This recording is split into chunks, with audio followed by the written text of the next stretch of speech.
일부 영상에 이어서 이번 영상에서도 풀을 키워서 유효토심을 늘리는 법에 대해서 말해보려고 합니다. 유효토심을 늘리는 것을 쉬운 말로 하면 지력을 높인다고 합니다. 유효토심에는 수분과 양분과 공기가 존재합니다. 토양이 물을 잘 흡수하고 잘 통과시킬 수 있는 구조로 되어 있으면 당연히 중력에 의해서 물을 줄 때마다 양분을 토양 깊은 곳까지 전달할 수 있게 되죠. 이 잔디 전용 화분에는 피트모스도 솔잎이나 솔잎 부엽토도 전혀 들어가지 않았고 화분 높이도 15cm 정도밖에 안 됩니다. 하지만 블루베리를 심어놨죠. 블루베리 재배 전문가들이 알고 있는 일반 상식으로는 블루베리가 제대로 살아갈 수 없는 환경입니다.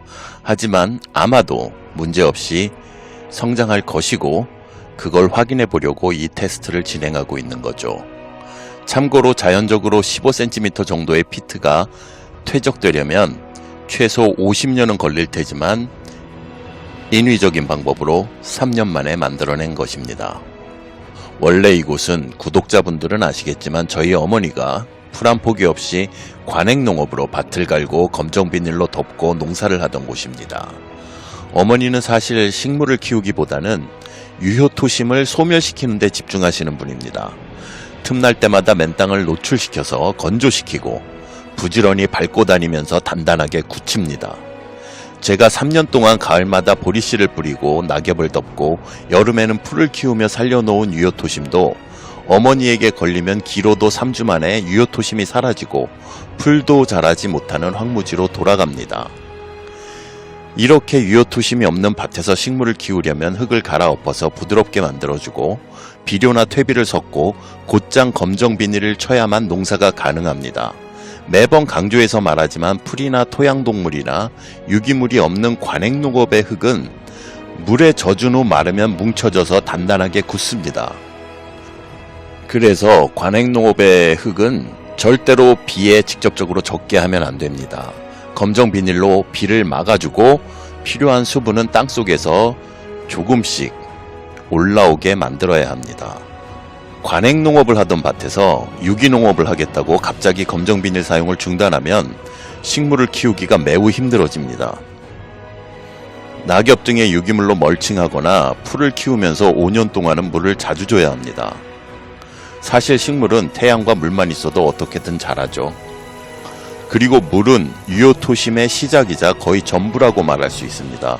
물이 없이는 유효토심이 만들어질 수 없고 유효토심이 깊어질수록 토양은 더 많은 물을 저장할 수 있게 됩니다. 또한 물은 중력의 도움을 받아서 양분을 토양 깊은 곳까지 끌어내립니다. 이건 5년 전 사진인데 어머니가 사용하지 않는 밭에서 처음으로 풀을 키우며 수확량이 없어서 어머니가 버리기로 하신 딸기 모종을 가져다가 번식시키고 수확한 모습입니다. 다들 아시겠지만 과일은 많은 물을 필요로 합니다.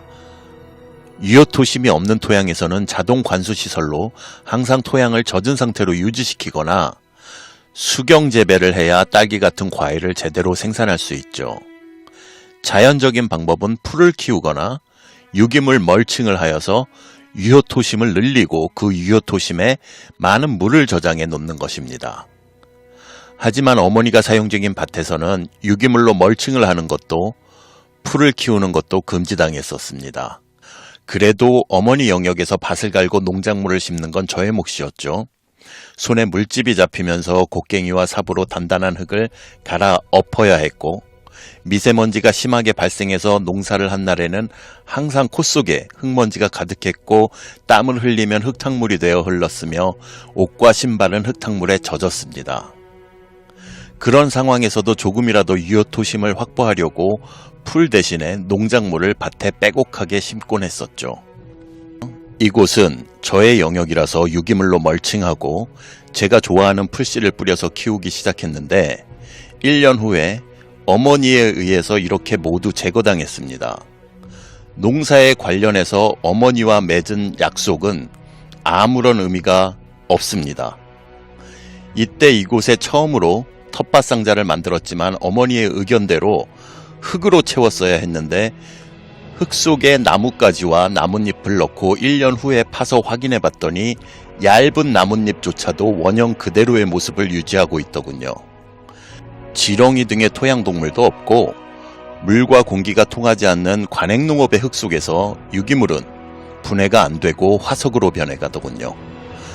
관행농업의 토양에는 화학비료나 이미 분해가 완료된 퇴비만 사용해야 합니다. 참고로 2년 전까지도 어머니의 영역에선 저는 혐오하지만 어머니가 좋아하시는 방식대로 곡괭이와 삽으로 밭을 갈고 농협에서 싸게 공급하는 공장식 양계장에서 생산된 개분을 섞어주고 농작물을 심었는데 그렇게 해봤자 11일만 지나면 다시 그 밭은 식물이 자라기 힘든 단단하고 메마른 밭이 됐었죠. 저런 상황에서 개분의 성분들이 질소산화물과 질산암모늄 등을 발생시키며 미세먼지나 초미세먼지가 되어 대기 중에 날아다니면서 우리들의 건강을 해치고 있다는 것을 어머니는 모르고 계십니다. 어머니에게는 풀을 죽이는 것이 가장 중요한 일이라서 풀은 무조건 뽑고 밭 전체를 지속적으로 밟고 다니면서 흙을 단단하게 굳혀서 풀이 싹을 틔우고 자랄 수 없게 만드십니다. 그러면 당연히 물을 줄 때마다 농작물에는 흙탕물이 튀고 물이 금방 마르는데 물이 마르면 미세먼지가 날리면서 농작물에 먼지가 쌓이게 되고 하루에도 몇 번씩 물을 줘야 합니다. 물을 흡수를 못해요, 땅이. 그냥 계속 흘러요. 아무리 물을 줘도 지표면만 젖을 뿐 지표면 아래는 건조된 상태로 있기 때문이죠. 토양이 물을 저장하지 못합니다. 저런 단단한 밭에 숨구멍을 뚫고 물과 양분을 흡수시키려면 드릴이 필요한데 자연에서 그런 드릴 역할을 하는 것은 동물계에선 지렁이와 공벌레와 두더지 등이 있고 식물계에선 풀이 있습니다. 유효토심이 없는 단단한 밭에 처음으로 망초를 키우기 시작하면 1년차엔 뿌리가 이렇게 작고 빈약하게 자라게 됩니다. 당연히 유기물 생산량도 적고 젖뿌리의 깊이만큼 얕게 물과 양분이 전달되게 됩니다. 뒷 배경을 보면 망초조차도 못 자란 맨땅이 많이 보이는 참으로 척박한 밭이죠. 유효토심이 없는 밭에서 검정비닐 멀칭 없이 무경운으로 풀을 키우기 시작하면 1년 차에는 풀조차도 잘 자라지 못하고 큰 발전을 보기 어렵습니다. 2년 차에는 배경을 보시면 알겠지만 1년 차 때보다는 풀이 더 잘 자라게 됩니다. 그리고 뿌리는 조금 커졌고 잔뿌리들이 약간 무성해졌죠. 3년 차부터는 드라마틱하게 변화하기 시작합니다. 굵은 뿌리는 더욱 굵고 길어졌고 솜사탕 같은 잔뿌리도 풍성해지게 되죠. 대부분의 농부들은 풀뿌리가 토양에서 물과 양분을 빨아간다는 것만 생각합니다. 하지만 풀뿌리는 토양에게 물과 양분을 공급하기도 합니다. 굵은 뿌리는 토양 속에서 마치 인체 속 동맥과 같은 역할을 하고 잔뿌리들은 토양 속에서 인체 속 모세혈관과 같은 기능을 하면서 토양 깊은 곳까지 물과 양분과 공기를 흐를 수 있게 도와주죠. 그리고 죽은 잎과 줄기와 뿌리는 양분이 되어 토양을 비옥하게 만들어줍니다. 만약 물과 양분이 돈이라면 풀은 토양으로부터 최저임금만 받고 그 금액의 수배에서 수십 배를 벌어다 토양에게 주게 되는 겁니다. 만약 풀에게 최저임금 주는 걸 아까워하면 아무도 토양을 위해서 돈을 벌어다 주지 않을 것이고 결국 토양은 망하게 됩니다. 이제 망초는 3m 높이까지도 자라면서 1년차 때보다 수십 배 더 많은 유기물을 생산하게 됩니다. 그리고 가을이 오면 모두 죽고 지상에는 유기물을 쌓아놓게 되고 지하에는 뿌리를 남겨놓게 되는데 풀뿌리는 분해가 안 되고 계속해서 모세혈관 역할을 하거나 토양 생물의 먹이가 되며 분해되고 그 토양 생물들이 만든 동굴들이 모세혈관 역할을 하게 됩니다. 이때가 되면 마침내 유효토심이라고 부를 만한 것이 만들어지며 토양을 입체적으로 사용할 수 있게 됩니다. 유효토심과 물만 충분하게 있다면 궁합이 잘 맞는 식물들끼리는 공존을 하며 서로 도울 수 있게 됩니다. 풀이 잘 되면 땅도 잘 돼. 그러니까요. 그럼.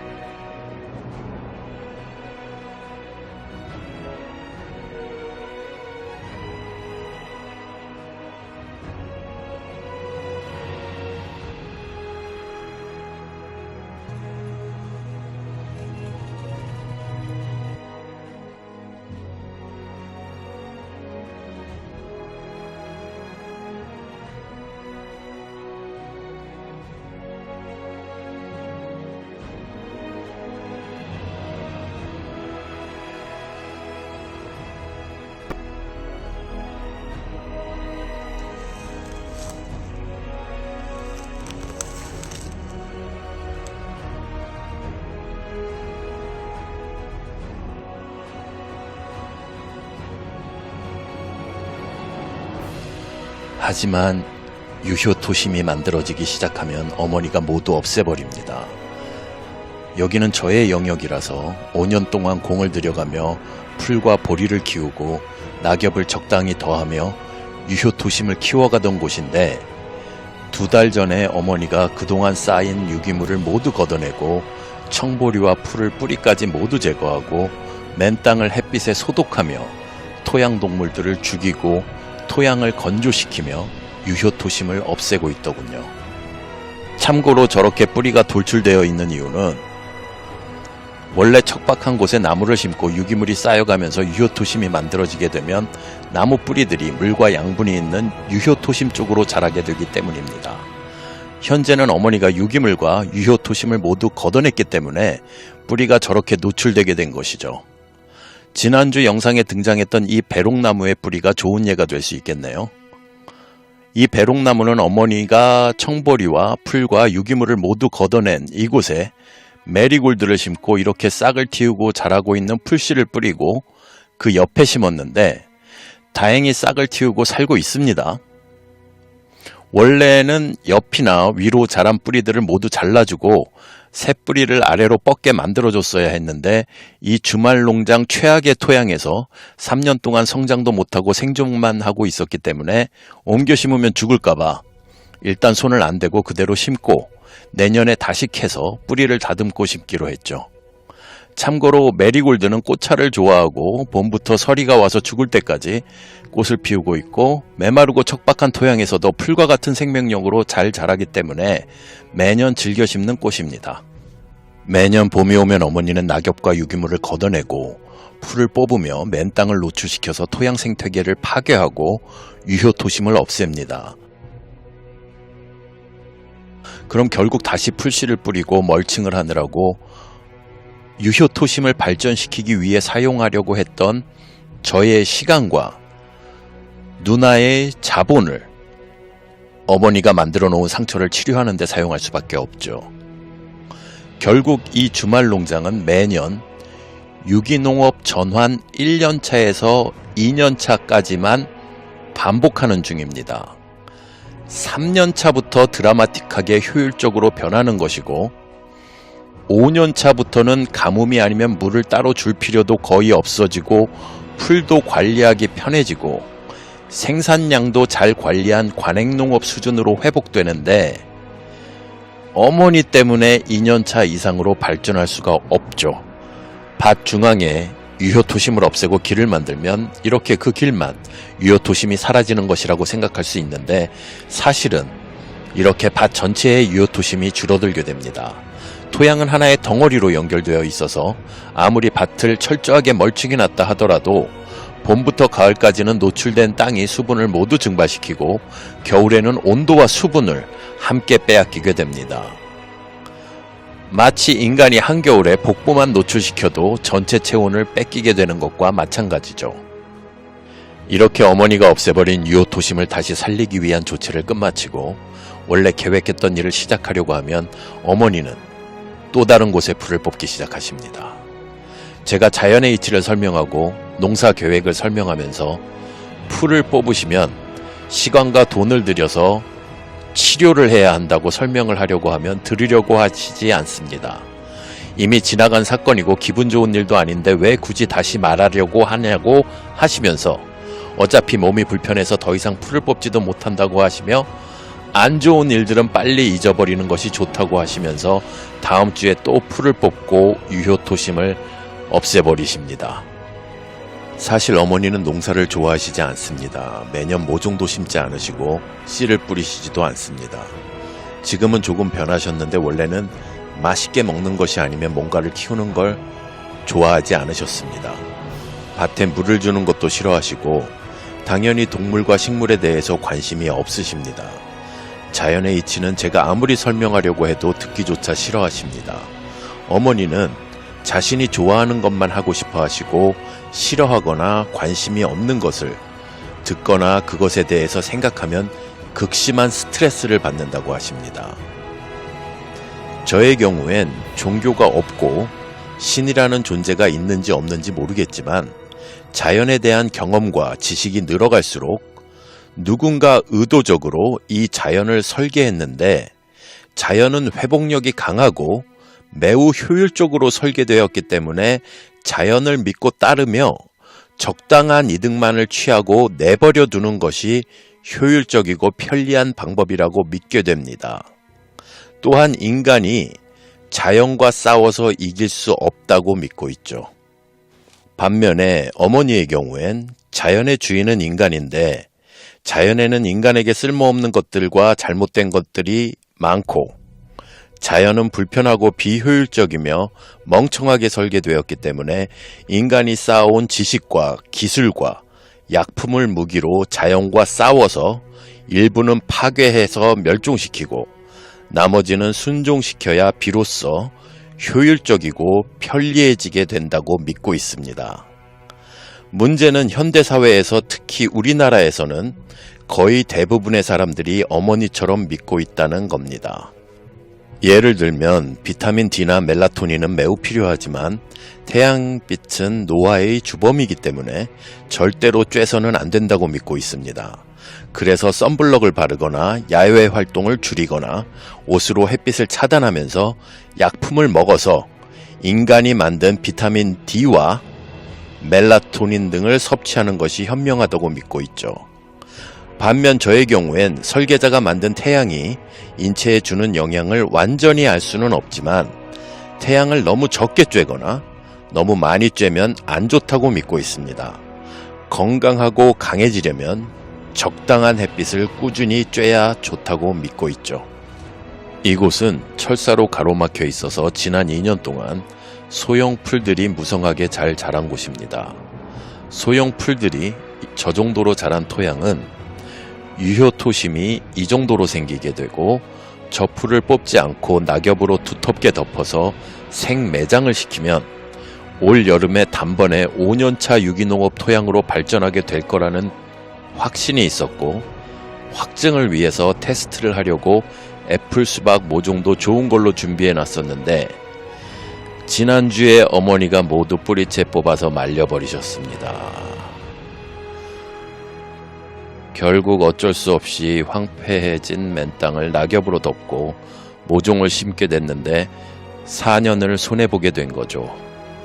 예전에 어떤 시청자분이 댓글로 지난 6년 동안 어머니가 분명히 당신의 유기농업이 좋다는 증거를 여러 번 직접 봤을 텐데도 왜 불신하시는 거냐 라고 물으시더군요.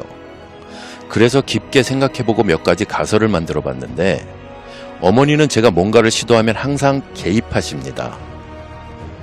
겨울에 온실을 만들어서 모종을 만들고 있으면 아직 추운 3월 초인데 더워졌다며 저에게 아무런 상의도 없이 비닐을 모두 걷어버려서 모종들이 냉해를 입게 하거나 진딧물을 발생시켜서 무당벌레 등 육식 곤충을 번식시키기 위해서 그린 터널을 만들면 약장수같이 말하는 농사 유튜버들의 주장을 맹목적으로 믿고 계면 활성제 등 친환경이라는 약을 쳐서 진딧물을 모두 죽이고 농작물을 병들게 하거나 풀이 못 자라게 땅속에 몰래 비닐을 묻거나 풀을 모두 뽑아버리거나 하면서 말이죠. 만약 제가 100%의 효과를 얻기 위해서 세팅을 해놓으면 어머니가 개입하셔서 망쳐버리기 때문에 평균적으로 50%의 효과밖에 얻지 못하게 되는 겁니다. 그런데 어머니의 믿음은 저의 농사법은 멍청해서 원래 20%의 효과만 얻을 수 있는데 그나마 자신이 개입해서 50%의 효과가 나타났다고 믿으시고 주변에도 그렇게 말씀하십니다. 예를 들어 제가 제발 이번에는 저 밭에 있는 풀을 뽑지 말아달라고 여러 번 강조해서 간곡하게 부탁하더라도 어머니는 풀을 모두 뽑아버리시고는 저를 돕기 위해서 힘들지만 애썼다고 하시며 저 때문에 자신이 고생한다고 말하십니다. 결국 어머니의 밭은 영원히 이 레벨을 넘을 수 없는 거죠. 그 이상의 레벨이라면 이 정도인데 제가 일반 노지에서 풀을 키워서 이 정도 레벨에 도달한 경험과 지식을 어떻게 가지고 있냐면 어렸을 때 아버지를 따라서 여기저기 다니며 자연의 이치를 배웠고 아버지의 정원일을 도우며 용돈과 경험과 지식을 쌓았기 때문입니다. 지금 옥상에서 키우고 있는 지렁이도 2007년에 아버지가 주신 겁니다. 지렁이를 화분에서 키우며 유기물 분해를 시키면 농사가 잘 될 거라고 가르쳐 주셔서 처음 시도하게 됐었죠. 아버지는 자연의 이치를 꽤 정통하고 있으셨습니다. 정원 중앙에 게이트볼 시합을 할 수 있을 정도의 넓은 잔디밭을 만들고 5년 동안 자동회전 스프링쿨러로 물을 열심히 주면서 유효토심을 깊게 만드셨습니다. 그리고 잔디밭 주변엔 나무를 심으셨고 봄부터 가을까지 교대로 항상 꽃들이 피어있게 만드셨었죠. 잔디밭은 푹신했으며 농약이 필요 없었고 개구리나 청개구리나 잠자리 등의 모기 천적들 덕분에 모기로 딱히 괴로운 적도 없었습니다.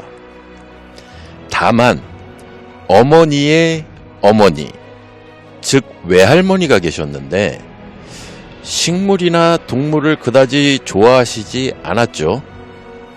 노는 땅도 있었는데 평생 텃밭조차 가꾸시는 걸 본 적이 없습니다. 그런데 신기하게도 풀만 보이면 호미를 들고 모두 죽이셨습니다. 아버지는 항상 10년 이상의 미래를 바라보고 움직이시는 것 같았는데 그래서 따로 여러 정원수를 키우는 밭을 가지고 계셨죠. 근데 외할머니는 매일 그 밭에 가서 풀을 죽이셨습니다. 그럼 저는 잔디를 깎아서 그 맨 땅을 덮어주고 아버지에게 용돈을 받곤 했죠.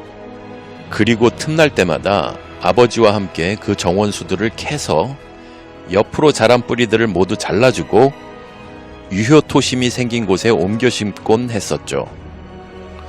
한 번은 너무 궁금해서 외할머니에게 왜 농사를 하는 것도 아니시면서 풀을 그렇게 죽이냐고 물어봤는데 외할머니도 명확한 이유는 모르시더군요.